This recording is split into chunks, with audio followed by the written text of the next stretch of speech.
wibuka umuremyi wawe iminsi mibi itaraza, ubwo uzavuga ati iminsi sinejejwe nayo. Iri jambo rifite ubusobanuro bwinshi. Dukwiye gukorera Imana iminsi mibi itaraza. Dukwiye gukorera Imana ibihe bibi bitaratugeraho, kuko hari igihe bijya biza. Hari igihe wanga gusenga Imana ufite ibyo kurya, ejo ukayisenga utabifite. Hari igihe umuntu yanga gusenga Imana yambaye, ejo akayisenga atambaye. Hari igihe umuntu yanga gusenga Imana afite ahaba, ejo akayisenga atayahafite. Hari igihe umuntu yanga gusenga afite akazi, ejo agasenga atagafite. Bibiliya iravuga ngo nuko wibuke umuremyi wawe iminsi mibi itaraza, ubwo uzavuga ati sinejejwe nayo. Ndayamubwira ngo senga ukiba. Iminsi mibi hari igihe igiza ku muntu, aho yari ashakiye ubuzima bukanga, urugo yari yarashatse rukazamwe intambara, mu kazi intambara zikavuka, mbese ubuzima bukanga, wari umuntu ukomeye udafite ingorane, ejo kanseri za diyabete n'ibindi birwara bikaza, ejo bakakuroga ukarwara ukenda gupfa. Bibiliya iravuga ngo nuko none ukorera umuremyi wawe iminsi mibi itaraza, ubwo uzavuga ngo sinejejwe nayo. Iyo minsi mibi hari igihe ituma umuntu areka gusenga, hari igihe ituma umuntu atabona umwanya wo kuboneka imbere y'Imana. Mugabo ubasha kubona deplacement, senga ukibasha kubona ibyo kurya, usenga kuko ufite abana, usenga utanabafite, kuko Imana yacu ntinegurizwa izuba. Shalom shalom, turabasuje mu izina ry'umwami wacu Yesu Kristo. Amahoro y'Imana abe muri mwe. Turi kuri channel yacu yitwa Pentecost Life TV. Imana igumugisha cyane. Uyu munsi wa none twifuje ko tuganira ijambo ry'Imana, ariko mbere ko tuganira ijambo ry'Imana tugira nkwibutse ngo kora subscribe, kora like, shyiraho comment, tubwire icyo dukwiye guhindura. Waba uri mu Rwanda, waba uri muri Afrika, waba uri mu bindi bihugu bitandukanye, uri umugisha kuri twe wo kugira. Imana igumugisha cyane. Dutangire dusenga, ahasigaye twiragize Imana, dusome ijambo ry'Imana. Uyu munsi wa none ndifuza ko tuganira ijambo, kandi ijambo ryiza, ijambo ribohora imitima. Mana ndagushimiye kuri Imana yumva, ndagushimiye kuri kumwe natwe. Dusengeye umuntu wese ugiye kumvira ijambo. Ijambo ryavuze ngo umwigisha nawe yigisha abagabane, nanjye kandi unyambika imbaraga. Sabiye abari hafi, sabiye abari kure, sabiye abumvira ijambo, sabiye umuntu wese. Amena. Kugira ngo ijambo tugiye kuganira rimuhindure abe mushya rwose, kuko nzi kutari Imana ibeshya, ntureba nk'abantu, ntukora nk'abantu, kandi nzi ko ibyo ugambiriye kuri twigiye cyose aba ari byiza. Haleluya. Wigwatirize kutugirira neza. Ndagushimiye kubyumva, ni mu izina rya Yesu. Amen. Imana ishimwe cyane, kandi Imana ihabwe icyubahiro kubw'uyu mwanya mwiza. Reka dusome ijambo ry'Imana tubona mu gitabo cy'Umubwiriza, ibice byaho 12 uhereye ku murongo wa mbere. Riranditse ngo ujye wibuka umuremyi wawe mu minsi y'ubusore bwawe, iminsi mibi itaraza n'imyaka itaragera, ubwo uzavuga ati sinejejwe nabyo. Iryo jambo nifuza ko tuganiriramo. Ujye wibuka umuremyi wawe iminsi mibi itaraza, ubwo uzavuga ati iminsi sinejejwe nayo. Iri jambo rifite ubusobanuro bwinshi. Dukwiye gukorera Imana iminsi mibi itaraza. Dukwiye gukorera Imana ibihe bibi bitaratugeraho, kuko hari igihe bijya biza. Hari igihe wanga gusenga Imana ufite ibyo kurya, ejo ukayisenga utabifite. Hari igihe umuntu yanga gusenga Imana yambaye, ejo akayisenga atambaye. Hari igihe umuntu yanga gusenga Imana afite ahaba, ejo akayisenga atayahafite. Hari igihe umuntu yanga gusenga afite akazi, ejo agasenga atagafite. Bibiliya iravuga ngo nuko wibuke umuremyi wawe iminsi mibi itaraza, ubwo uzavuga ati sinejejwe nayo. ndayambwiye ngo senga ukibasha kubona depurasoma, senga ukibasha kubona ibyo kurya, usenga kuko ufite abana, usenga utanabafite, kuko Imana yacu ntinegurizwa izuru. Iminsi mibi hari igihe igiza ku muntu aho yari ashakiye ubuzima bukanga, urugo yari yarashatse rukazamwe intambara, mu kazi intambara zikavuka, mbese ubuzima bukanga, wari umuntu ukomeye udafite ingorane, ejo kanseri za diyabete n'ibindi birwara bikaza, ejo bakakuroga ukarwara ukenda gupfa.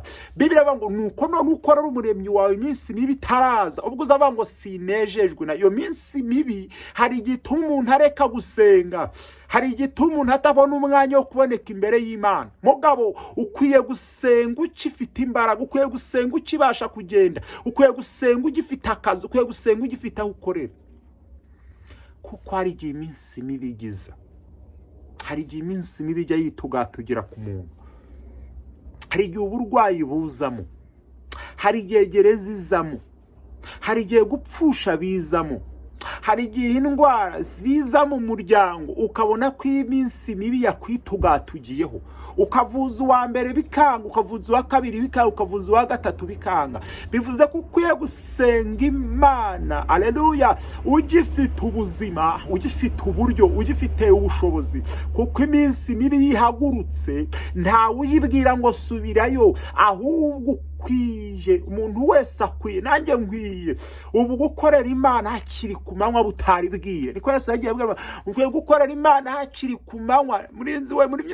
Murinzi we ijoro rigeze burije kandi bugiye gucya, bwongere bugira ute bwire. Dukwiye gukorera Imana hakiri ku manywa, dukwiye gukorera Imana butarira. Iyo bwije umuntu abura amahirwe y'ubuzima, iyo bwije umuntu w'umubyeyi avuga ibyo atakwiye kuvuga, iyo bwije ushobora kwisanga muri gereza, iyo bwije ushobora kwisanga uri umukene wari ufite uburyo, iyo bwije umugabo mwashakanye ashobora kujya mu ndaya, ashobora kujya mu businzi, iyo bwije umugore mwashakanye ashobora ati urugo sinkirukeneye.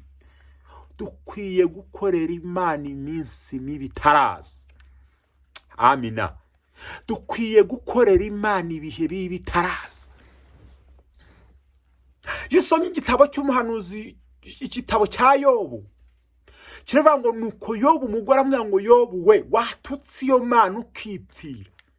Uyu muyobo iminsi mibi imugezeho, Yobu iminsi mibi imugezeho, inshuti ze ziramubwiye ngo Yobu we kutubeshya, ahari wakoze ibyaha, Elifaze baraje, ahari waracumuye, ahari wareshyaga abantu.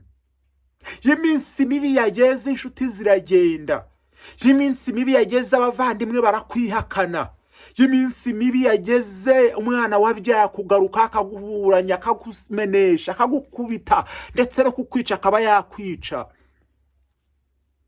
Ngo nuko Yobu ngo Satani asaba Yobu Uwiteka, ngo Uwiteka ngo genda nguhaye Yobu, ngo ariko cyo ntaguhaye n'ubugingo bwe. Ngo abanza mukuraho abana, mukuraho amafarasi, amukuraho ingamiya, mukuraho indogo, bamukuraho intama, asigara nta kintu na kimwe. Baracyasaba n'umubiri we arawumuha, kugeza ubwo inshuti ze zihaguje banga ariko watutse iyo Mana, waretse iyo Mana ukipfira, wayivuyeho, we kutubeshya, we kutwumvisha ko wayikoreye, we kutwumvisha ko hari icyo mwuziranyeho. Ntabwo ari byo, ntabwo Imana yatuma uba gutyo, ntabwo Imana yatuma kugera ku icyo kigero. Rero ngo utangarize, Bibiliya tuvuga ngo nuko wubaha Imana, nuko ukorera Imana umuremyi wawe iminsi mibi itaraza, ubwo uzavuga ati sinejejwe nayo. Nuko Yobu umugore aramubwira ngo Yobu we watutse iyo Mana yawe ukipfira, wayitutse, wayivuze nabi ukagenda, ariko iyo bavuga ijambo nakunze aravuga ngo navuye mu nda ya mama nambaye ubusa, nzasubira mu nda y'isi ntacyo nambaye. Ni Imana dukwiye gukorera dufite ibyo dufite. Ni Imana dukwiye gukorera bitaraza. Ni Imana dukwiye gukorera bitaraboneka. Ni Imana dukwiye gukorera byatugezeho, ya minsi mibi yatugezeho. Ariko gusa kuyikorera iminsi mibi yageze ku muntu biragoye.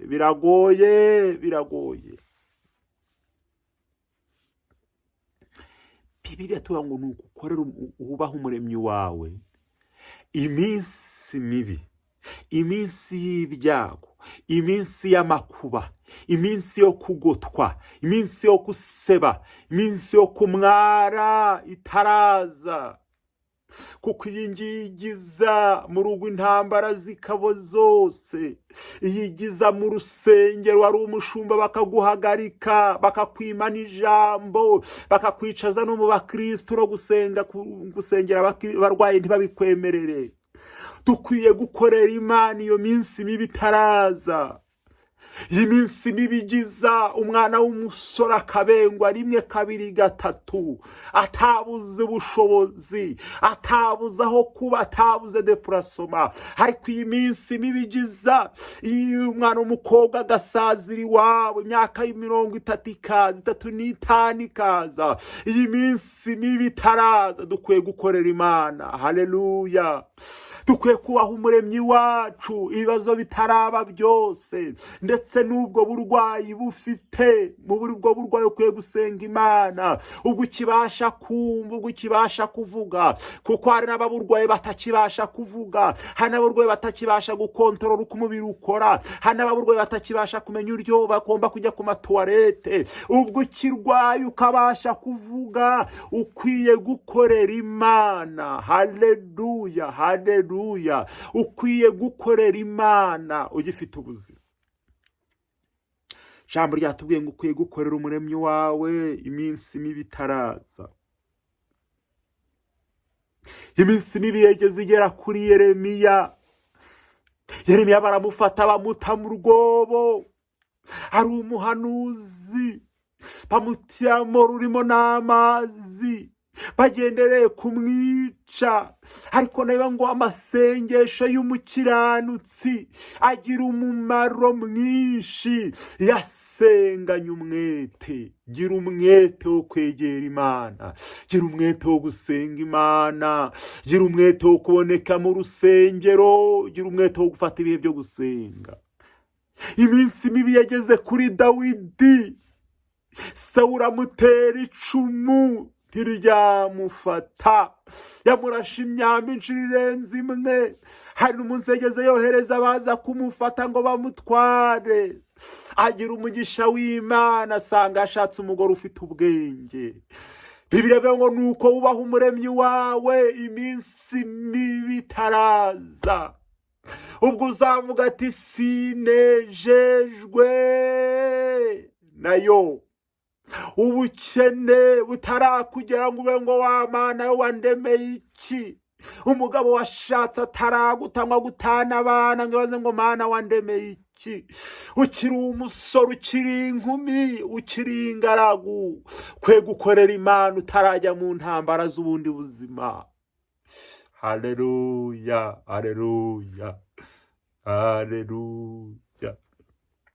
Iminsi mibi yageze igera kuri Eliya. Ubwo bamubwiraga ijambo rikomeye, hambwa ngo ejo nk'iki gihe uyu mugore Yezebeli ati nintaguhwanya n'aba ngaba wice, Imana nkorera zizabimpore. Nta nubwo yavuze Imana imwe, Imana nkorera zizabimpore. Uyu mwana w'umuhungu ngo afata urugendo aragenda, ngo agenda iminsi nijoro, ngo ageze aharyama munsi y'igiti cy'umurotemu. Ngo ararira cyane, ngo ageze igihe arasinzira, ngo yifuza ko iki giti amakashi yacyo amugwa agapfa. Bibiliya ngo nuko unezererwa umuremyi wawe iminsi mibi itaraza. Iminsi mibi itaraza iminsi mibi itaraza. Ujya wibuka umuremyi wawe, niko ijambo ryatubwiye. Wa minsi y'ubusore bwawe, iminsi yawe yo gukora kwawe, iminsi y'imbaraga zawe ikiriho, ujye wibuka umuremyi wawe iminsi mibi itaraza. Kubwo uzaba uvuga ngo sinejejwe nayo. Hari igihe iminsi mibi igize umuntu waryaga ibiryo bakabimukuraho. Nezezwa ni uko ukibasha kurya ukorera Imana. Nezezwa ni uko ukibasha kunywa isukari ukorera Imana. Nezezwa yuko ukibasha kurya umunyu ukorera Imana. Nezezwa yuko ufite urubyaro ukorera Imana. Nezezwa n'Imana ko ufite amaboko abiri n'amaguru abiri ukorera Imana. Nawe usigaranye kumwe, unezezwa nuko kumwe ukorera Imana. Iminsi mibi itaraza. Iminsi mibi yageze kuri Danyeli, ngo bafata intare barazisonjesha. Danyeli baramufata ngo bamutame urwobo. Iyi minsi mibi yageze, ibintu byose wakoreye bibubusa, ubwenge bwawe burarangira, hasigara amaboko y'Imana wamenye. Niyo mpamvu biravuga ngo nuko wibuka umuremyi wawe iminsi mibi itaraza. Iyo umaze kwibuka umuremyi wawe muri iyo minsi, niyo ibyago n'amakuba bije, iyo wakurikiye, iyo wasenze, iyo wavuze, iraza ikagutabara. Iyo minsi mibi yageze kuri Meshaki, Saduraka na Abedenego, benyegeza itanura karindwi, baricana ari kuba inshuro zirenze uko ryacanwaga. Bafata uwo bagabo barababoha babatamo, ariko kubera ko bakoreye Imana iminsi mibi itaraza, aleluya, ngo bagere mu itanura ry'umuriro, marayika w'Uwiteka Imana basangamo. Bibiliya ivuga ngo nuko umwami aravuga ngo mbese ntitwajugunyemo batatu, ariko ngo ndabona bane basaba, wakanasa n'umwana w'intama, ngo kandi barimo batembera ntacyo babaye. Iminsi mibi yageze gusenga birarangira. Iminsi mibi yageze kwibuka Imana birahagarara. Iminsi mibi yageze Imana yibuka iminsi wayikoreye ugifite ubuzima, ikakugaruka ikaguha icyerekezo. Imana ishimwe, Imana ishimwe. Iyi minsi mibi yageze igera ku Bisiraheli, nuko Abamediyani babateza ibibazo, barahunga bajya mu myo, abandi bajya kwihisha. Amasengesho arashira. Bibiliya ivuga ngo nuko marayika w'Uwiteka abona Gideyoni ngo arimo asekura ingano mu muvure, yari yatinyutse. Ntabwo ngo Gideyoni wa munyembaraga we, genda uko imbaraga zawe zingana, ndashaka kugukirisha amaboko yawe, amaboko ya Abamediyani nzakiza Abisirayeli nkoresha amaboko yawe. Iyi minsi mibi yari yageze, ibihe byo gusenga byaranye. Iminsi mibi yageze igera ku Bisirayeli bamwanuka mu Egiputa. Iminsi mibi kugeza ubwo ijuru ryumvishe gusenga kwabo rikabagaruka. Iminsi mibi yageze ku muntu witwa Yosefu. Yosefu bene se bamugirira ishyari, ariko yararasenze mbere, baramugurisha. Bageze mu Egiputa, ka Potifara amutega imitego, birangira ageze mu nzu y'imbohe. Ariko amasengesho yo mu kiranutsi no mu minsi mibi Imana igiyibuka. No mu minsi mibi Imana igimugarukaho. No mu minsi mibi Imana igimutabara. No mu minsi mibi Imana igimwitaho. Mu minsi mibi Imana igimuha ubuzima. Mu minsi mibi Imana igimuvomerera. Mu minsi mibi Imana igimuha kugira itonto. Imana igimuha ubuzima. Haleluya. Ngo nuko Yosefu avamo ahinduka igisonga cy'umwami. Haleluya. Ntabwo Imana yacu uyu wayikuriye ugifite uburyo mu gihe cy'akaga igitererana umuntu wawe. Ntabwo Imana yacu iyo wayikuriye ugifite uburyo, ugifite akazi, ugifite ubushobozi, no mu gihe cyagiye wabuze akazi, no mu gihe cy'intambara, no mu gihe cy'amakuba, ntabwo Imana igibura kugutabara. Ujye wibuka umuremyi wawe iminsi mibi itaraza, ubwo uzavuga ati sinejejwe nayo, ubwo uzavuga ati sinshimishijwe n'iyo minsi, ubwo uzavuga ati wapi wapi ntibiri gucamo, ubwo uzavuga ati hoya, ubwo uzavuga ati hoya. Ujye wibuka umuremyi wawe iminsi mibi, iminsi y'amakuba, iminsi y'ibyago itaraza, ubwo uzavuga ati sinejejwe nayo, iminsi y'ubukene itaraza, iminsi yo kwambara ubusa itaraza, iminsi yo gutukwa no gukubitwa itaraza, iminsi yo kurara itaraza. Jya wibuka umuremyi wawe, jya wibuka umuremyi wawe. Umugabo mwashakanye ataragusebya, umugabo mwashakanye ataraguta, umugore mwashakanye ataragusiga, umwana mwashakanye atarakugera aho ifundi igera ibivuzo, yo tarageraho akaga kakwitugatugiraho. Jya wibuka umuremyi wawe iminsi mibi itaraza. Nicyo ngusabiye, ndagusabira kumenya Imana no kugumana nayo. Wibuka kwituriho Pentecost Life TV, ukoreho subscribe kuri yanzogera, ukoreho comment, wakoreho like, wangite usharinge bagenzi bawe. Wibuke ko dukwiye gukorera Imana iminsi mibi itaratugeraho. Waba uri mu Rwanda uyikorere, waba uri muri Kongo, waba uri mu Burundi, Tanzania, waba uri Uganda, aho uri hose wibuka umuremyi wawe iminsi mibi itaraza. Ubwo uzavuga ati sinejejwe nayo, ubwo uzavuga ati sinyuzwe n'iyi minsi, ubwo uzavuga ati sinyuzwe n'iki gihe. Ntabwo dukwiye gukorera Imana dushaje, tutakibasha kurya, tutakibasha kuvuga. Dukwiye gukorera Imana tugifite imbaraga. Imana ibahe umugisha cyane. Shalom shalom.